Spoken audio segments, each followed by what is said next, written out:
cof cynta sydd gyda fi o'n Nantgaredig, oedd dim un ar hewl station, hewl o'r orsaf, oedd efo'n Gymraeg, yn dweud, station road, i ni'n gweud, yn dweud.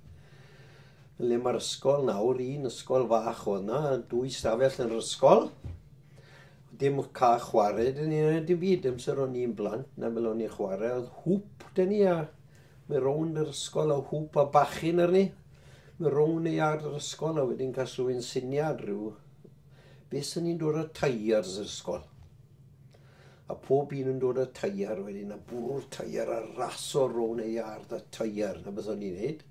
Nes bod un o'r boes, a fi lle gweld e nawr, mab Wen Rafar, dath e a teiar tractor mowr. Oedd e mor fawr, oedd e cael gwaith droi e. Oedd gwmpodd e ar ben rhywun, so yna diwedd ar y busnes na. Dath e teiars i ben. Mae'r union ysgol yn Meidrym. Yr un patrwn, yr un llew, popeth fel oedd Nantgaredig. Oedd hi'n becho bod nhw'n tynnu i lawr.